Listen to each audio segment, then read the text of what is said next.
Bienvenidos a NTD en español. Soy Mayra Jaime y vayamos directo a la información. El Departamento de Salud de Florida advierte a los jóvenes sobre la vacuna contra el COVID-19 después que un estudio reflejara un alto porcentaje de riesgo de muerte.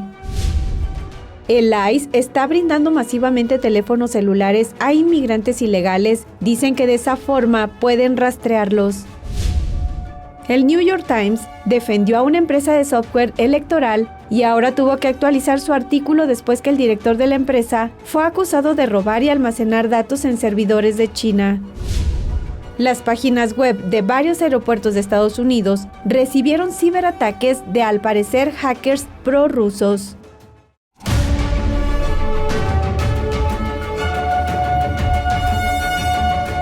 La Corte Suprema dictaminó que Pensilvania no tiene que contar los votos por correo si no hay una fecha en el sobre. La decisión anula una sentencia anterior de una corte de apelación. El caso se centra en David Ritter, un candidato republicano a juez de condado que perdió una votación. Ritter perdió su candidatura de 2021 después que se contaron algo más de 250 votos por correo sin fecha. La Corte Suprema también anuló el fallo que permitía al condado contar esos votos. Esto no cambia que Ritter haya perdido las elecciones, pero significa que no se puede utilizar como precedente, y 3 estados podrían haberlo hecho: Pensilvania, Nueva Jersey y Delaware. Ahora no pueden usarlo como precedente para aprobar el recuento de votos con pequeños fallos, como que el votante no rellenó la fecha.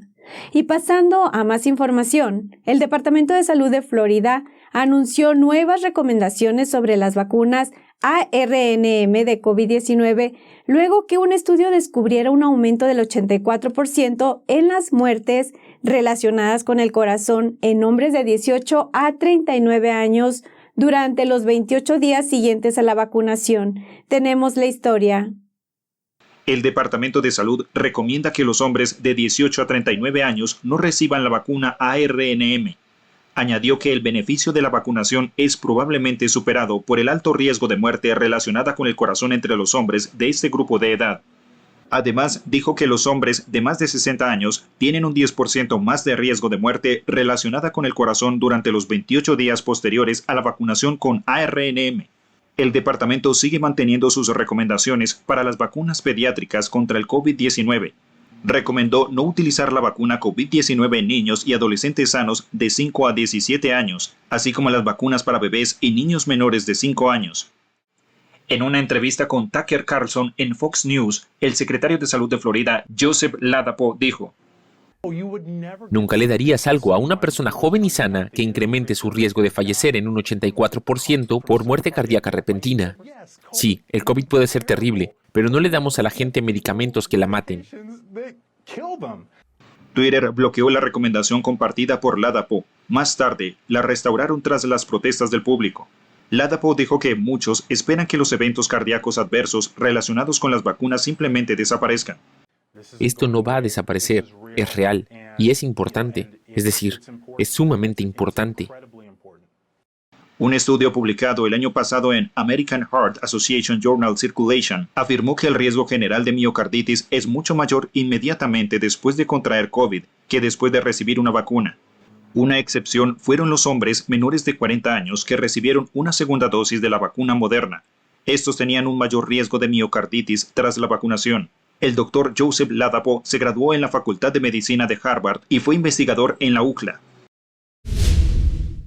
Las agencias del Departamento de Seguridad Nacional como el ICE entregaron teléfonos inteligentes a miles de inmigrantes ilegales. El ICE dice que así pueden registrarse y enviar fotos de sí mismos etiquetadas geográficamente. Las agencias del Departamento de Seguridad Nacional entregaron más de 250,000 teléfonos inteligentes a inmigrantes ilegales durante el año fiscal de 2022. Los teléfonos son rastreables y los inmigrantes son responsables de registrarse ante el ICE de forma regular, enviando con frecuencia una foto suya geoetiquetada. El ICE empezó a entregar los teléfonos inteligentes el año pasado, cuando los puestos fronterizos se vieron desbordados y los agentes empezaron a procesar a los inmigrantes ilegales más rápidamente y en mayor número. Ellos crearon una nueva forma de libertad condicional. Esto permitió a los extranjeros que de otro modo no serían admisibles en el país vivir temporalmente en Estados Unidos.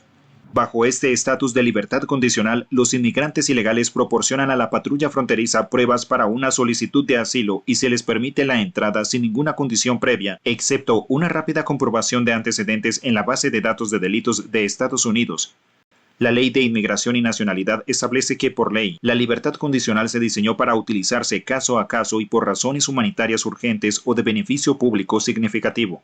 Un portavoz de las oficinas de aduanas y protección fronteriza dijo anteriormente a The Epoch Times que la designación de la libertad condicional permite a las abrumadas estaciones de la patrulla fronteriza procesar y liberar a un gran número de extranjeros ilegales de manera significativamente más rápida frente al complicado sistema tradicional. En un correo electrónico enviado a NTD, el ICE escribió que los dispositivos entregados no tienen acceso a Internet ni la capacidad de hacer llamadas telefónicas. Se utilizan únicamente para participar en el programa de libertad condicional. La agencia dijo que permiten a los agentes supervisores y a los encargados de los casos mantener a los participantes enfocados en las condiciones para la liberación. A grandes rasgos, el precio de la carne de cerdo en Estados Unidos podría subir. Eso si se cumple una ley de California sobre el bienestar de los animales. La Corte Suprema examinará hoy si la ley es constitucional o no. El caso ante la Corte Suprema involucra la Proposición 12 de California, que los votantes aprobaron en 2018. Requiere que la carne de cerdo que se vende en California provenga de cerdos cuyas madres fueron criadas con al menos 24 pies cuadrados de espacio para darse la vuelta y acostarse. Eso descarta las jaulas metálicas estándar de la industria conocidas como jaulas de gestación. La industria porcina defiende el tamaño de los recintos como algo humanitario y necesario para la seguridad de los animales. La cuestión para la Corte Suprema es si California impone una carga inadmisible al mercado del cerdo y regula indebidamente una industria que está fuera de sus fronteras. Dos grupos de la industria demandaron la propuesta. Argumentan que la medida viola una norma de la Constitución de Estados Unidos conocida como cláusula de comercio. Parte de esta cláusula prohíbe a los estados aprobar leyes que discriminen el comercio con otros estados.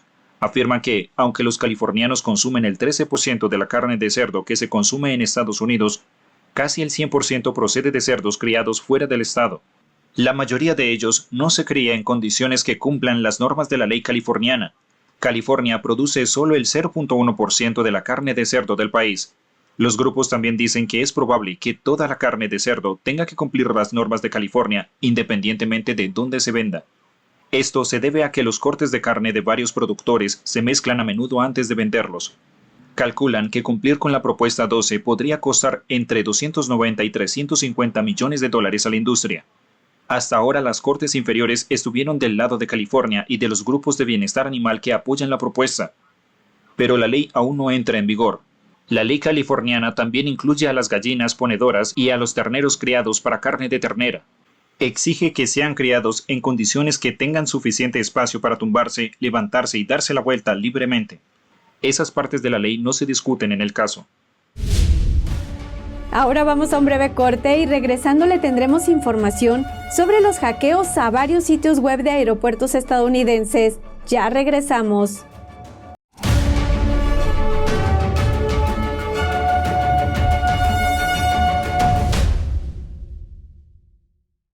Saludos desde En Primera Plana de NTD, el lugar donde buscamos respuesta a tus preguntas, donde tocamos los temas que importan, que impactan nuestras vidas y no solo vamos a tocar la superficie. Nuestra misión es que tú entiendas profundamente lo que está ocurriendo en nuestras comunidades.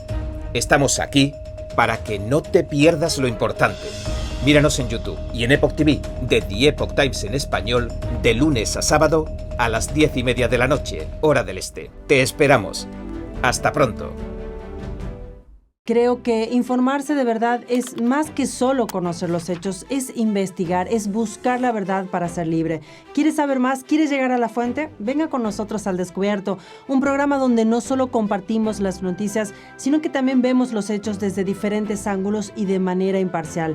Suscríbase gratuitamente a nuestro canal Al Descubierto y usted podrá tomar una decisión informada. Lo esperamos de lunes a viernes en YouTube y en Epoch TV, 19:30 hora del este.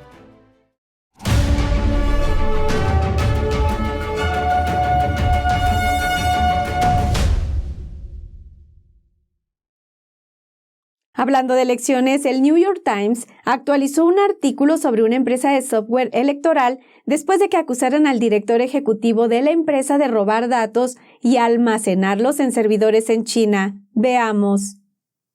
El 3 de octubre, el New York Times publicó un artículo en el que afirmaba que los teóricos de la conspiración y los negacionistas de las elecciones tenían en el punto de mira a una pequeña empresa de software electoral con sede en Michigan llamada Connect.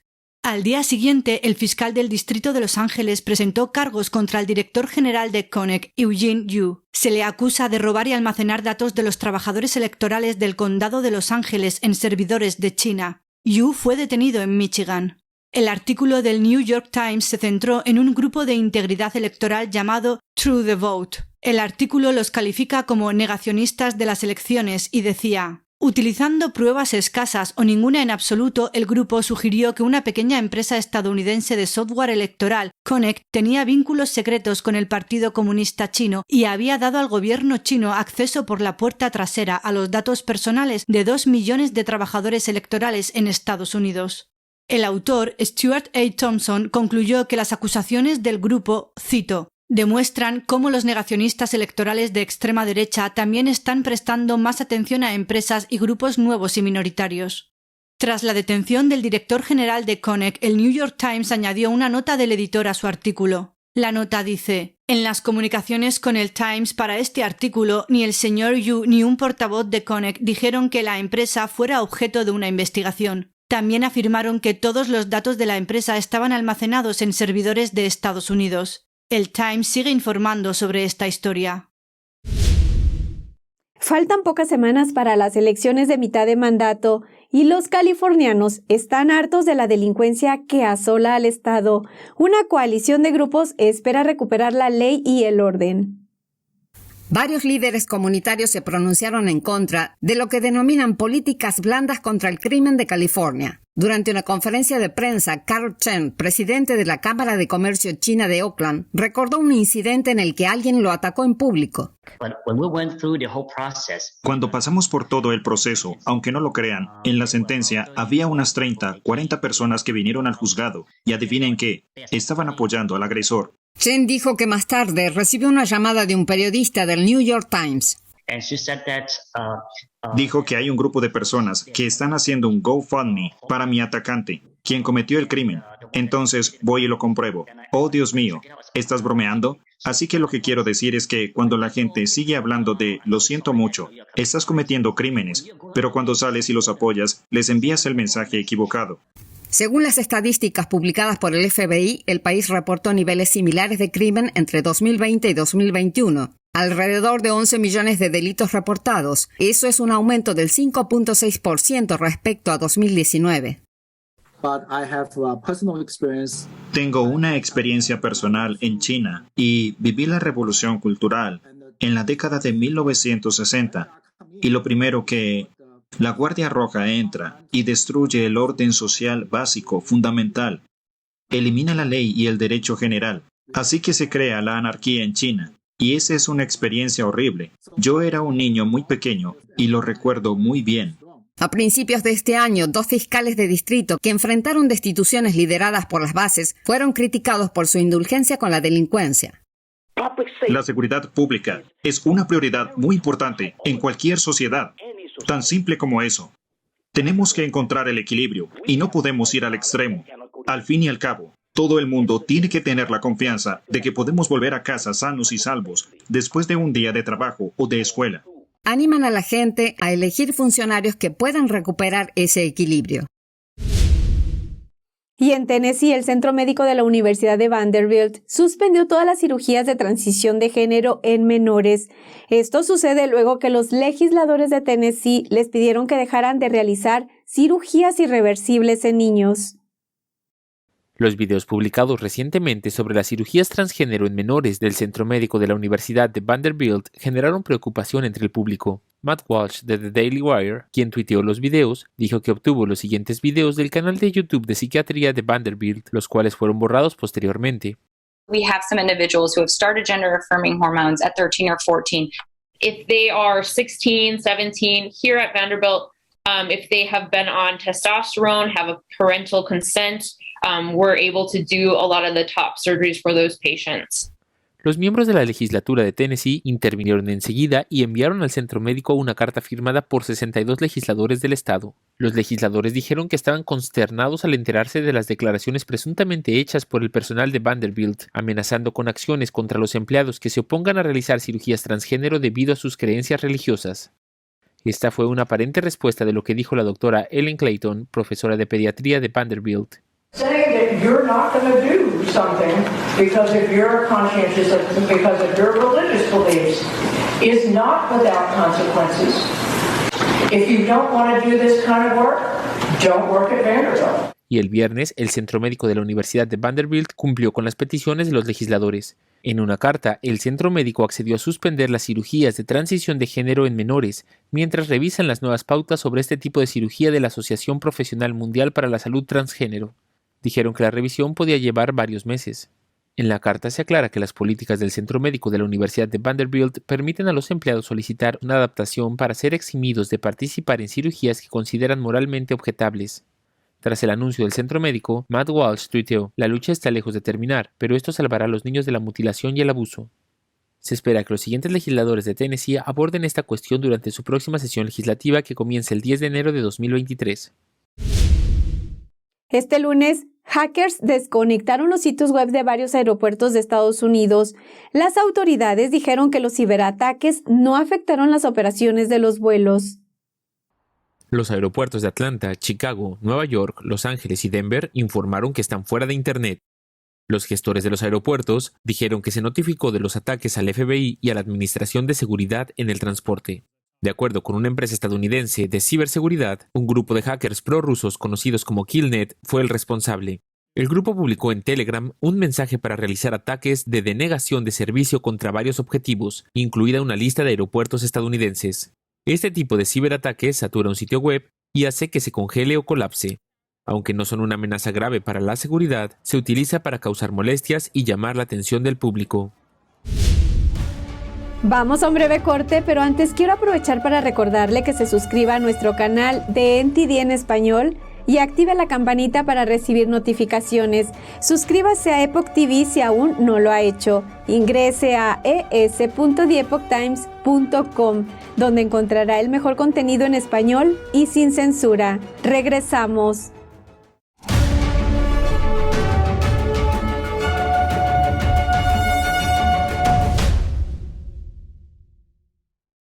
A América Latina pode, nesse momento, ser o grande farol para a nova esquerda que nós precisamos criar no mundo. Nós estamos cercados de bandeiras vermelhas. Las preguntas me parecieron demasiado importantes para ignorarlas. Temos outras poucas potências de olho no Brasil. ¿Qué intereses extranjeros hay en esta disputa? Há riscos de ataques de diversas formas e origens. Quise llegar a la verdad de estos hechos y de lo que significa. Virtually every country in Latin America is now going down the Sao Paulo Forum Road, the Workers' Party model. Isso acaba por transformar esses países em narco-estados. É o último bastião da América do Sul. Se cair o Brasil, é um perigo muito grave para todas as Américas. One of the most critical elections in world history. It's not just about Brazil. This is about the entire Latin America. This is about the entire Western Hemisphere. And if the Western Hemisphere falls, that's a communist world. So that's the short answer.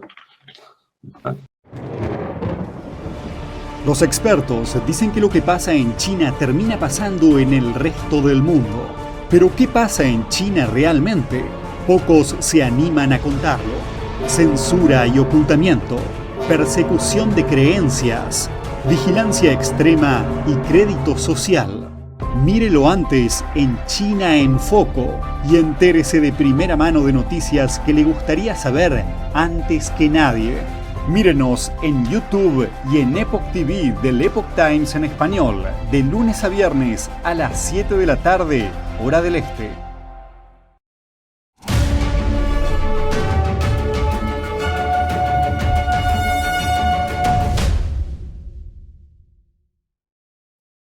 Y algo inusual, el órgano de derechos humanos de la ONU rechaza debatir sobre violaciones de derechos humanos en China.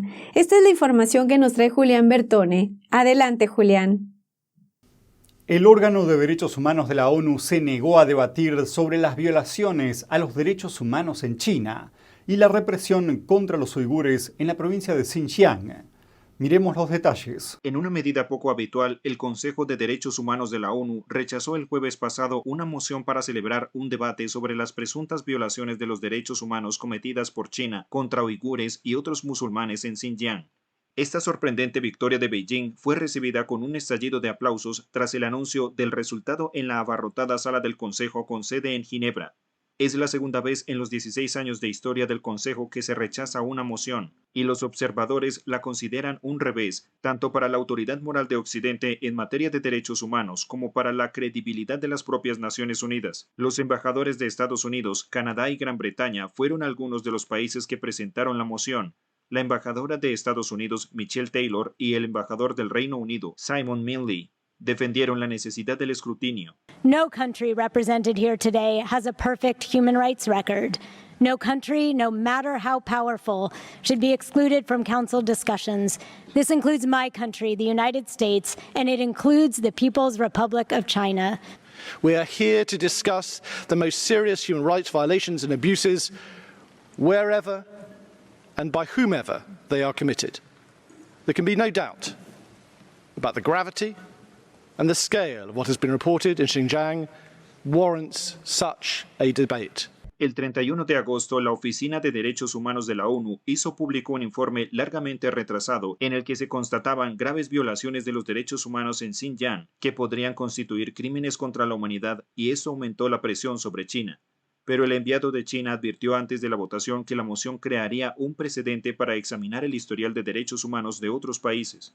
Es la primera vez que el historial de derechos de China, un poderoso miembro permanente del Consejo de Seguridad, figura en la agenda del Consejo de Derechos Humanos. Los grupos de derechos acusan a Beijing de violaciones contra los uigures, una minoría étnica mayoritariamente musulmana que cuenta con unos 10 millones de personas en la región occidental de Xinjiang, que incluye el uso masivo de trabajos forzados en campos de concentración.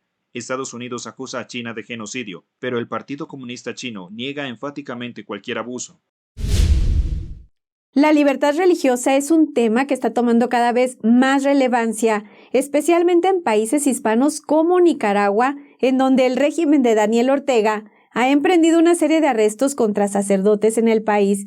Durante el Congreso Mundial de las Familias, hablamos con algunos líderes religiosos sobre este asunto.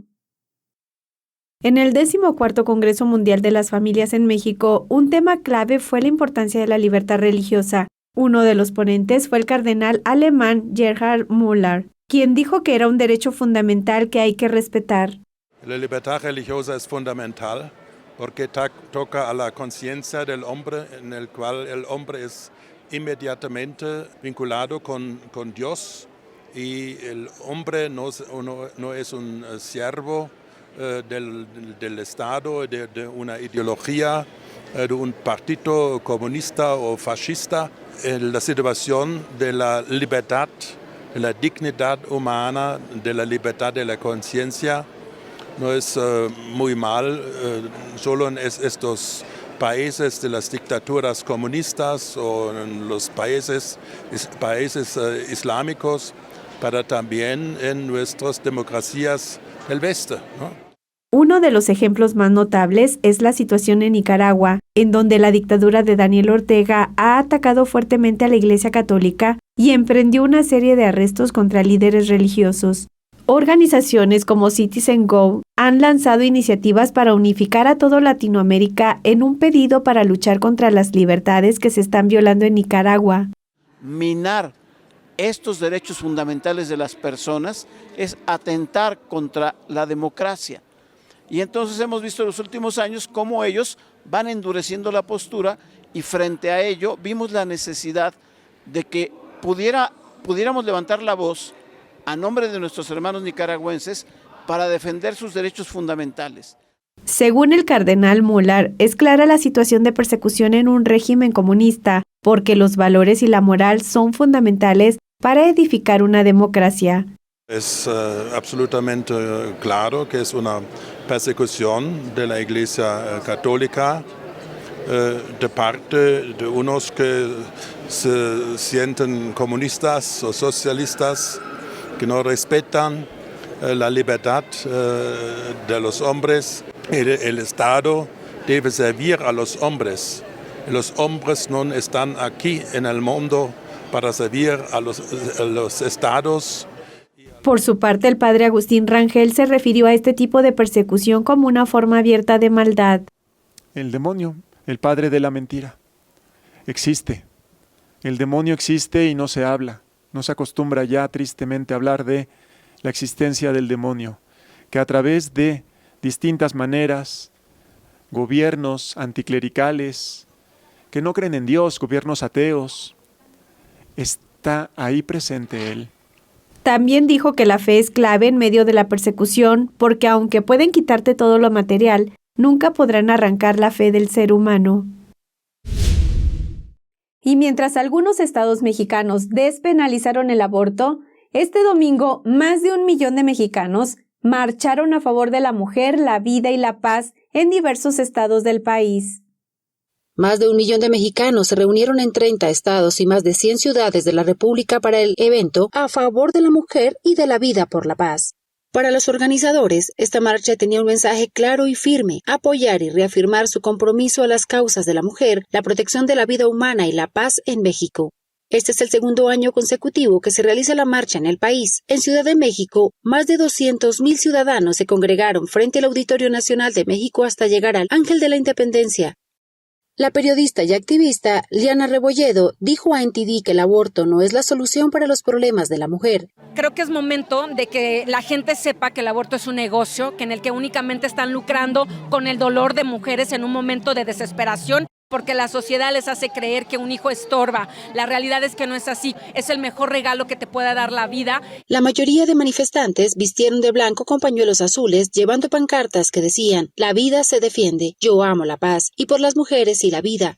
Nosotros como sociedad civil lo que queremos es que se proteja esta dignidad humana y el respeto al derecho a la vida en todas sus etapas, ¿no? Desde la concepción hasta la muerte natural. Irma Barrientos, portavoz de la Organización a Favor de la Mujer y la Vida, dijo a NTD que la marcha recibió una buena respuesta del pueblo mexicano. México siempre ha querido la paz, México siempre ha buscado la vida y por eso la gente viene de manera voluntaria. Para Iván Cortés, líder del Frente Nacional por la Familia, la marcha envía un mensaje al pueblo mexicano en medio de la violencia que vive el país.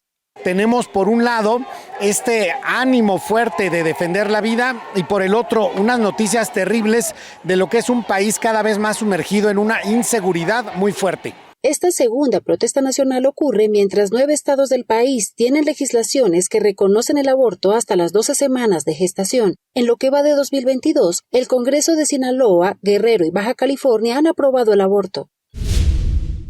Este fin de semana, los líderes conservadores de Iberoamérica se reunieron en el festival anual de Vox Viva 22. Durante el evento, el líder del Partido Conservador de Vox, Santiago Abascal, presentó su plan España Decide.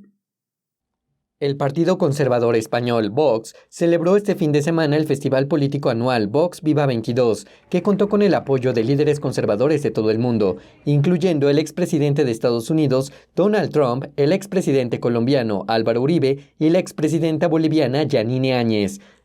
En un mensaje en video a Vox, Trump destacó los retos que enfrentan los conservadores en el mundo. But we have to make sure that we protect our borders and we do lots of very good conservative things. Durante su discurso, Santiago Abascal, líder de Vox, agradeció a Trump y señaló que el expresidente estuvo adelantado en la lucha de las naciones soberanas y que ha tenido que enfrentar al establishment más poderoso del mundo y el ataque mediático más brutal que ningún líder político haya padecido en los últimos tiempos. Otro de los líderes conservadores destacados que mandó mensaje en video al evento fue la recientemente electa primera ministra de Italia, Giorgia Meloni. Y felicidades por su magnífico triunfo en Italia, que nos ha llenado de ilusión y de esperanza. Una esperanza en una Europa de naciones libres y de naciones soberanas. Meloni destacó el crecimiento de las opciones conservadoras en el mundo. También en España, como en Italia y como probablemente en toda Europa, hay una mayoría de ciudadanos que no se reconocen en las utopías y las ideologías de izquierda. En el festival, Abascal también presentó su plan España Decide, que abarca 8 temas: soberanía energética, inmigración, educación, igualdad y legalización de partidos separatistas, agua, subvenciones y soberanía de datos, según la página web de Vox. Esto es todo por hoy. Gracias por acompañarnos. Los esperamos en nuestra emisión nocturna y las citas a las 10 de la noche, hora del este, por epochtv.com/ES, la plataforma gratuita del Epoch Times en español. Que tengan una excelente tarde.